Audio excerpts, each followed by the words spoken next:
Have you ever wondered why some of the most brilliant minds in history also live some of the most tragic lives? Nikola Tesla died alone in a New York hotel room feeding pigeons, as his final companions, Vincent van Gogh, whose paintings now hang in the world's greatest museums, died by his own hand after years of poverty, rejection, and mental anguish. John Nash, the mathematical genius behind game theory, spent decades wrestling with schizophrenia before eventually winning a Nobel Prize. And then there's Friedrich Nietzsche, the philosopher who saw through society's illusions so clearly that his mind ultimately collapsed under the weight of his own perception, leading to 11 years of mental silence before death. These stories aren't isolated, they form a haunting pattern, one that whispers a darker truth we rarely acknowledge. Exceptional intelligence may be as much a burden as it is a gift. In a culture that celebrates intellect, innovation, and creativity, we often overlook what comes with it: isolation, mental instability, emotional overwhelm. We glorify genius in hindsight but ignore the personal cost in real time. Society loves the results of brilliance, but it rarely makes room for the brilliant themselves. Why? Because seeing too much too clearly can fracture a mind. These individuals weren't broken because they were weak. They broke because they carried more than most could bear. They saw beyond comfort, beyond illusion, beyond the narratives that hold most people together. So what if intelligence isn't just about capability, but also about vulnerability? What if your gift for seeing patterns, asking deeper questions, and seeing through illusions also comes with a hidden psychological toll? This is the story no one tells, that sometimes the brighter the mind, the darker the burden. We're told intelligence is a blessing, a gift, a path to success, but what no one tells you is that intelligence in its rawest form can also be a psychological liability. Studies show that people with above average intelligence are significantly more likely to struggle with anxiety, overthinking, obsessive rumination, and existential doubt. The very same neural architecture that allows you to connect abstract ideas, perceive patterns others miss, or contemplate the universe's complexity, also makes your mind a breeding ground for mental exhaustion. You don't just think, you rethink. You don't just feel, you analyze the feeling, dissect it, spiral inside it. Every emotion becomes a labyrinth. Every simple decision becomes a cascade of what-ifs and potential consequences. The brain that solves problems for others is often a battlefield within itself. MRI scans now confirm what philosophers like Nietzsche and artists like Van Gogh understood intuitively: the regions of the brain responsible for high-level pattern recognition and abstract thinking often overlap with those linked to anxiety and emotional hypersensitivity. In short, your brilliance might be wired to your suffering, but it's not just science, it's experience. You walk into a room and notice every shift in tone, every micro-expression. You pick up on social undercurrents others ignore. You see 10 layers deeper than the surface conversation, and instead of feeling empowered, you feel overwhelmed. It's like living without a filter, like hearing every instrument in an orchestra at once and being expected to stay calm. This isn't weakness, it's the shadow side of mental sharpness. You were told intelligence would set you apart, but no one warned you that it might also set you adrift, far from the comforting illusions that keep most people grounded. This isn't about being broken. It's about carrying a kind of perception that was never meant to be easy. There's a quiet terror that comes with seeing too clearly. Not through magic or madness, but through intelligence, because once your mind develops the ability to pierce through comforting illusions, something irreversible happens. You don't just see the world. You see through it. You begin to question everything: faith, morality, justice, identity. What others accept as absolute, you recognize as constructed. What comforts them unsettles you. The stories that hold society together, the ideas that guide daily life, that give people meaning, start to dissolve under the scrutiny of your mind, and suddenly you find yourself alone with a terrifying freedom. Nietzsche understood this. When he declared God is dead, he wasn't promoting atheism. He was describing the collapse of inherited meaning. He was warning us that when you strip away belief systems, religious, moral, cultural, what's left isn't clarity, it's the abyss. That abyss is not a place. It's a state of mind, a deep cognitive space where all assumed truths evaporate and the burden of creating meaning from nothing falls entirely on you for the exceptionally intelligent. This abyss isn't a philosophical exercise. It's personal. It's real. It's lived in silence, in insomnia, in the long pauses between thoughts, where the weight of existence presses down like gravity. You no longer live by borrowed narratives, but without them, you're unprotected. Without shared illusions, you begin to understand how fragile the human psyche truly is. This is the hidden cost of seeing reality too clearly. You risk falling into a kind of mental vertigo where nothing feels solid. where every truth feels provisional and every purpose feels invented. And if you stay in that abyss too long, it doesn't just gaze back into you. It reshapes you. It makes joy feel artificial. It turns certainty into suspicion. It erodes the bridges between you and others who still live within the stories you've outgrown. This isn't a weakness of the intelligent mind, it's a consequence of its power. Because once you've seen through the illusions that keep the world stable, you can never go back. Society loves genius until it speaks too clearly. History is filled with brilliant minds who were not celebrated in their lifetimes, but silenced, punished, or destroyed. Not because they were wrong, but because they saw too much. Take Alan Turing. He cracked the Nazi Enigma code and helped end World War II, yet was criminally prosecuted for his sexuality and chemically castrated by the same nation he helped save. Or Hypatia of Alexandria, an extraordinary mathematician and philosopher whose clarity threatened the religious powers of her time. She wasn't refuted, she was torn apart by a mob.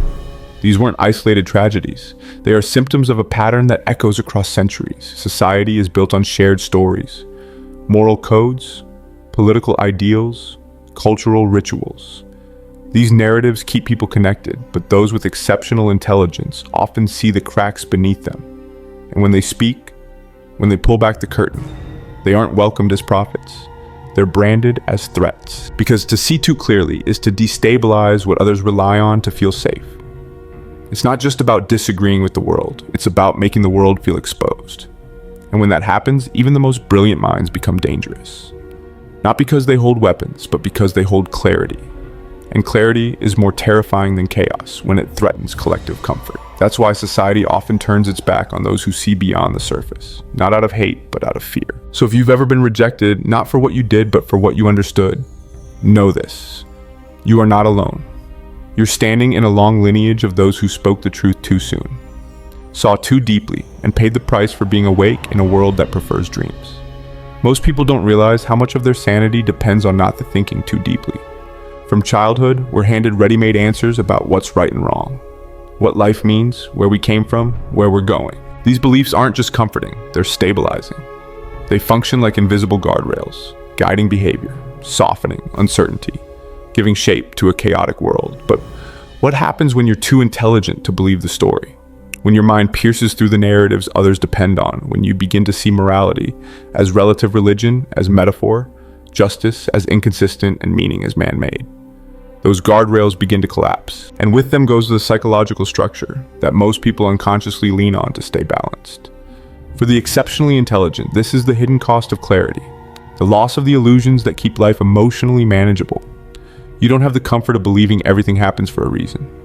You don't have the ability to blindly follow tradition or accept authority without question. And while this freedom of thought is powerful, it's also disorienting. Because now there's no roadmap. No moral GPS, you're navigating the wilderness of existence alone. This isn't just a philosophical problem, it's a psychological one. When nothing is sacred, everything becomes questionable. And when everything is questionable, even your own identity starts to dissolve.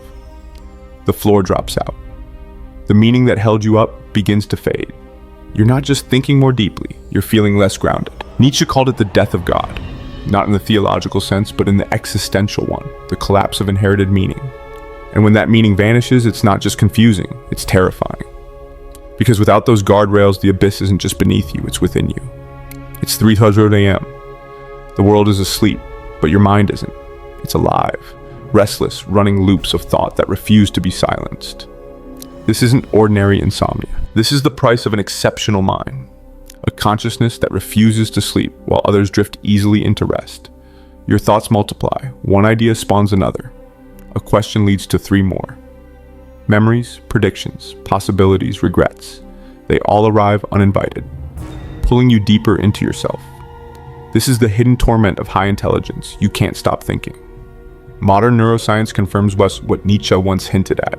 The exceptionally intelligent brain is wired differently. Where most minds operate with local connections, the gifted brain has expressways, massive networks, linking distant regions that normally work in isolation. This hyperconnectivity fuels creative genius, deep analysis, and insight. But it also comes at a cost. Rumination. Thoughts become recursive. Emotions become dissected. You don't just feel sadness, you examine it, analyze its source, question its meaning, and critique your response. There's no off switch, just waves of awareness that circle back on themselves endlessly. Vincent van Gogh once wrote, "I put my heart and soul into my work and have lost my mind in the process." It wasn't metaphor. It was the mental toll of a consciousness too alive to rest. Nietzsche called this burden, the spirit of gravity, the heaviness of a mind that turns inward on itself. It's not madness, it's intensity. But that intensity left unchanneled can eat away at peace, sleep, and sanity. And so the mind that solves great problems by day becomes its own battleground by night. Because genius isn't just brilliance, it's the inability to look away even from yourself. There's a kind of suffering that doesn't come from your own pain, but from feeling the pain of others too deeply. For the exceptionally intelligent, empathy isn't just emotional, it's cognitive. You don't just sympathize, you understand.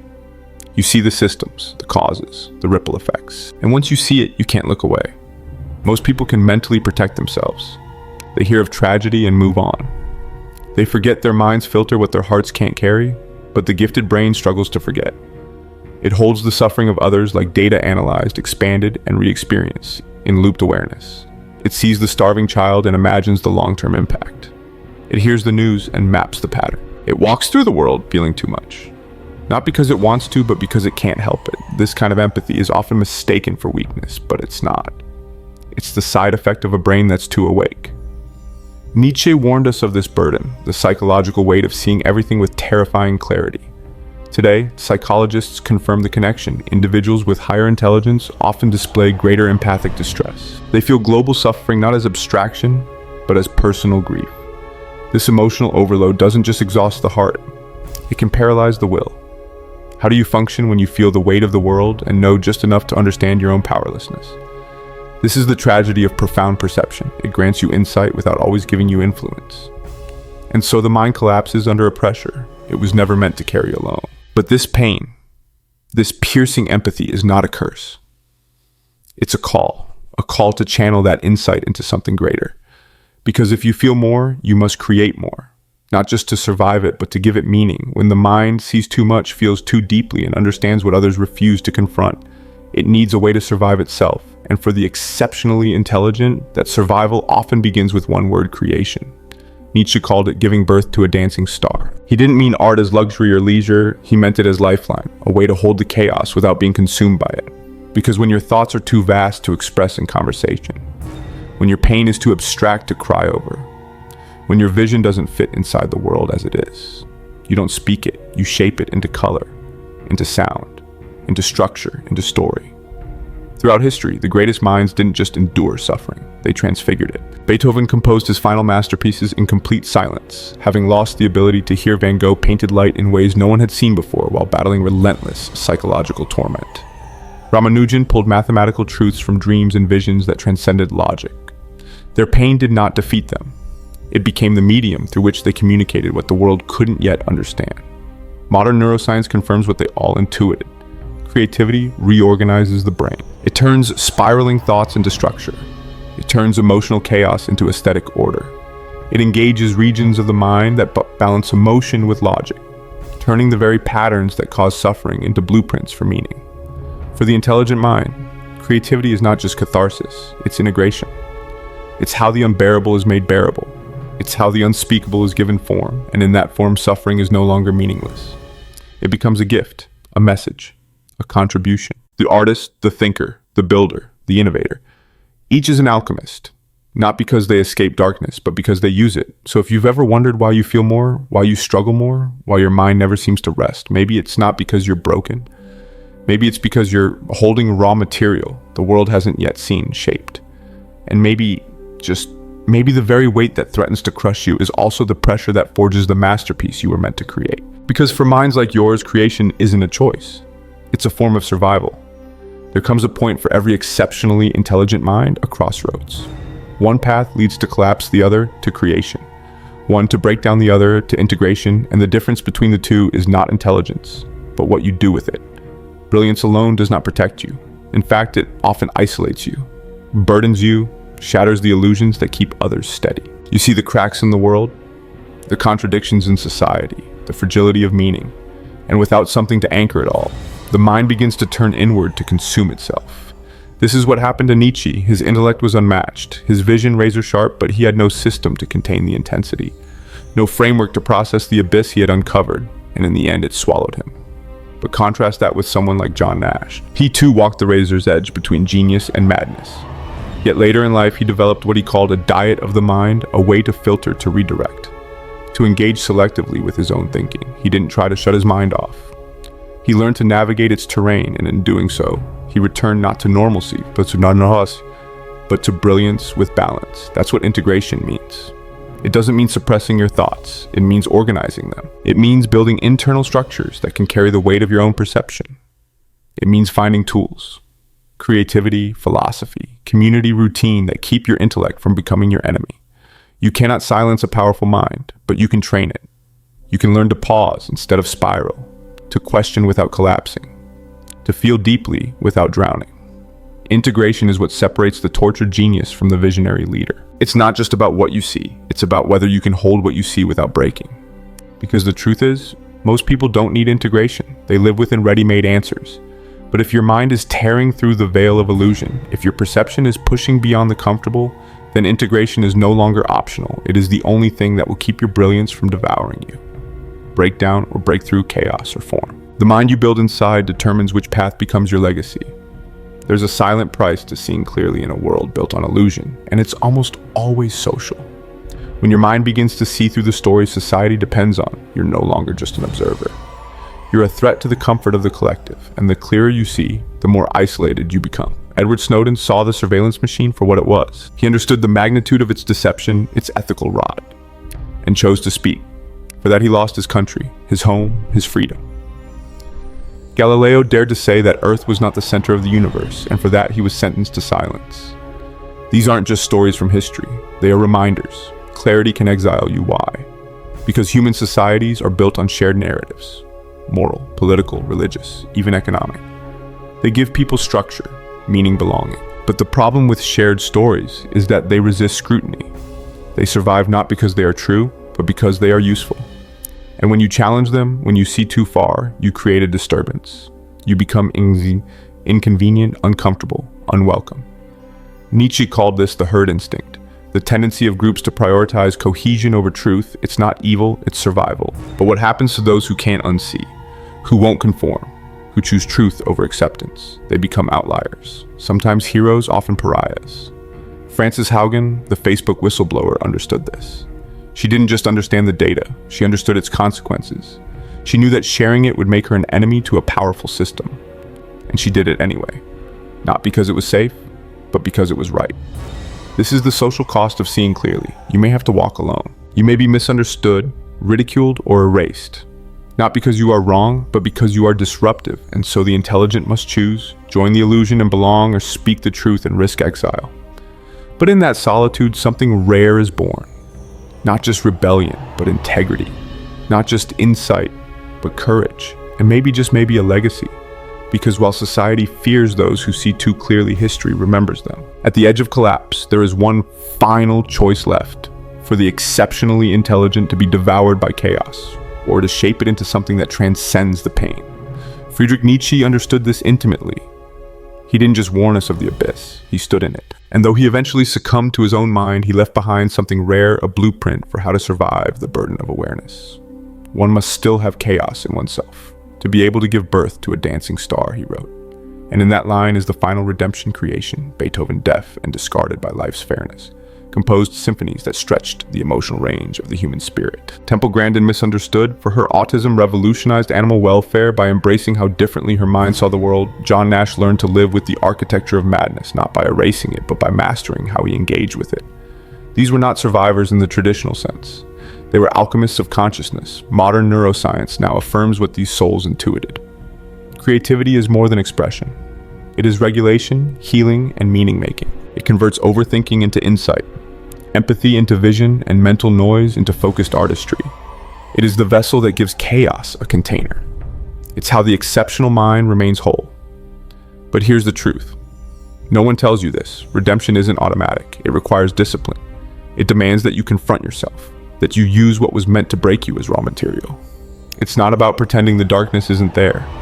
It's about learning how to sculpt from it. The path of the gifted is never easy. It is filled with solitude, contradiction, and emotional gravity. But when creation becomes your answer, the weight becomes purpose. The confusion becomes clarity. The very qualities that once made you feel alien, your depth, your awareness, your intensity, become your art, your contribution, your freedom. You were not given this mind to suffer in silence. You were given this mind to turn perception into power, pain into beauty, chaos into legacy. This is the final lesson of genius. You don't escape the abyss. You build from it in a world that often celebrates intelligence but punishes depth. One truth becomes clear. Brilliance is not just a gift, it's a responsibility. If you see more than others, feel more than others, or think beyond the surface, you're not broken, you're wired differently. But with that wiring comes a price: isolation, overthinking, emotional intensity, and the collapse of comforting illusions. The key isn't to suppress your mind, but to structure it. Nietzsche taught us that staring into the abyss doesn't have to destroy us, it can refine us, but only if we integrate what we see into something meaningful. So take your chaos, your questions, your intensity, and turn them into form: a painting, a company, a philosophy, a story. That's how clarity becomes creation. That's how perception becomes legacy. In the end, your mind isn't too much. It's simply untrained power. Learn to carry it, and you will not only survive, you will shape the world.